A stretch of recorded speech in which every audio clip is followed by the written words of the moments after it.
संत लूकस के अनुसार पवित्र सुसमाचार अध्याय 10 अनुवाक 38 से 42 तक। ईसा यात्रा करते करते एक गांव आए और मर्था नामक महिला ने अपने यहाँ उनका स्वागत किया। उसके मरियम नामक एक बहन थी जो प्रभु के चरणों में बैठकर उनकी शिक्षा सुनती रही। परंतु मर्ता सेवा सत्कार के अनेक कार्यों में व्यस्त थी। उसने पास आकर कहा, प्रभु, क्या आप ये ठीक समझते हैं कि मेरी बहन ने सेवा सत्कार का पूरा भार मुझ पर ही छोड़ दिया है? उससे कहिए कि वह मेरी सहायता करे। प्रभु ने उसे उत्तर दिया, मर्था मर्था, तुम बहुत सी बातों के विषय में चिंतित और व्यस्त हो, फिर भी एक ही बात आवश्यक है। मरियम ने सबसे उत्तम भाग चुन लिया है, वह उनसे नहीं लिया जाएगा। यह प्रभु का पवित्र सुसमाचार है।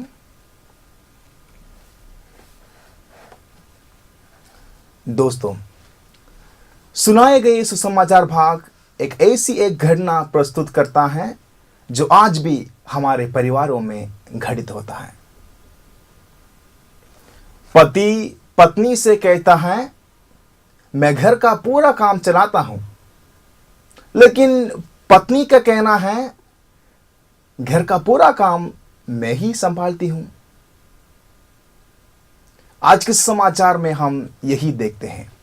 वचन में हम ये पढ़ते हैं, यीशु यात्रा करते करते एक गांव आए और ये जानते हुए कि प्रभु यीशु अपने गांव में आए हैं, एक मर्था नामक स्त्री महिला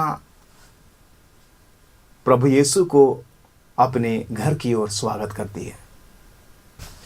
मर्था के घर में दो जन थी, एक मर्था और दूसरी उसकी बहन मरियम।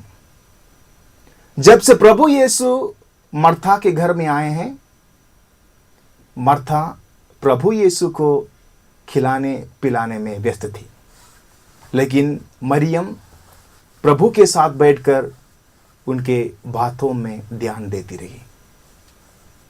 मर्था ने यह देखा कि मरियम पालतू वहां बैठी है और उन पर पूरा काम का भार छोड़ दिया है। मर्था प्रभु यीशु से ये कहती है, प्रभु, क्या आप ये ठीक नहीं समझते कि मेरी बहन ने सेवा सत्कार का पूरा भार मुझ पर ही छोड़ दिया है? उससे कहिए कि वह मेरी सहायता करे। मेरे ख्याल से मर्था ने सही कहा। आप भी यही सोचते होंगे कि मर्था ने सही कहा, क्योंकि एक परिवार के सदस्य होने के नाते मरियम को मर्था की सहायता देनी चाहिए थी।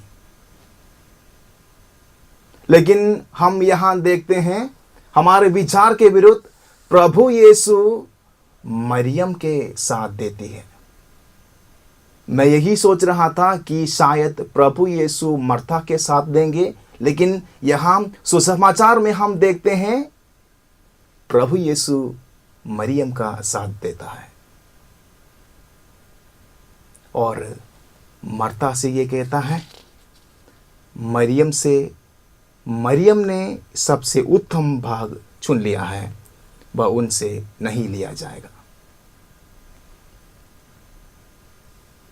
मैं इसके बारे में बहुत सोच रहा था, क्यों प्रभु यीशु मरियम के साथ दिया जो पालतू वहां बैठी थी, और क्यों प्रभु यीशु मर्था के साथ नहीं दिया जो काम में व्यस्त थी। आखिरकार मुझे इसका उत्तर मिला। मैं आपसे एक प्रश्न पूछना चाहता हूं, यदि आपके घर में एक मेहमान आए तो आपके घर की मां क्या करेगी? मेरे ख्याल से अपने घर की मां मेहमान की सेवा सत्कार के लिए किचन जाएगी और मेहमान के लिए खाने या नाश्ते की व्यवस्था करेगी। यही तो हमारे परिवार में अक्सर होता है। सोचो, सुबह नाश्ता के बाद अपने घर के सब बच्चे स्कूल चले गए, पापा काम के लिए चले गए, और अपने पड़ोसी की माँ, जो अपनी माँ की दोस्त हैं, यदि वह अपने घर आ जाएगी तो अपनी माँ क्या करेगी? क्या माँ चाय नाश्ता बनाने के लिए किचन की ओर दौड़ेगी? मेरे ख्याल से नहीं। वह अपने दोस्त, अपने पड़ोसी की माँ के साथ वहां बैठेगी और उनसे बातें करेगी, क्योंकि वह उसकी दोस्त है और वह अपनी पड़ोसी की माँ को करीब से जानती है। आज के समाचार में भी हम यही देखते हैं। प्रभु यीशु मरता से यही बताना चाहते थे कि आप अपने घर में मुझे मेहमान मत बनाइए।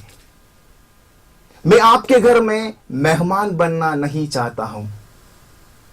मेहमान तो कभी कभी आ जाता है और कुछ देर के बाद चले जाता है। मैं आपके घर में मेहमान बनना नहीं चाहता हूं। मैं आपके साथ रहना चाहता हूं, आपके घर के सदस्य बनना चाहता हूं। यही मेरी इच्छा है। प्रिय दोस्तों, हमारे परिवारों में भी, हमारे समूह में, हमारे समाज में यही होता है। हमारे रिश्ते, प्रभु यीशु के साथ हमारे रिश्ते ऐसे होता है जो कभी कभी हमारी मुलाकात प्रभु से होता है। लेकिन प्रभु यीशु हमसे यही चाहते हैं कि प्रभु यीशु हमारे परिवार में, हमारे समाज में एक सदस्य के रूप में रहना चाहता है। इसलिए दोस्तों, जब कोई हम इस सुसमाचार के बाद भाग पढ़ते हैं, हम ईश्वर से यही दुआ करें, हे प्रभु, आप हमारे साथ रहिए। साथ रहना प्रभु जी। सांझ हो रही है, राहों में अंधेरा फैल रहा है। यही एम्माउस जाने वाले शिष्यों की प्रार्थना थी। उसी प्रार्थना को हम दोहराएंगे और ईश्वर से प्रार्थना भी करेंगे, हे प्रभु, हमारे परिवार में आइए, हमारे समाज में आइए, हमारे समूह में आइए, हमारी जिंदगी में आइए। हम ईश्वर से दुआ करेंगे। पिता, पुत्र और पवित्र आत्मा के नाम पर, आमीन।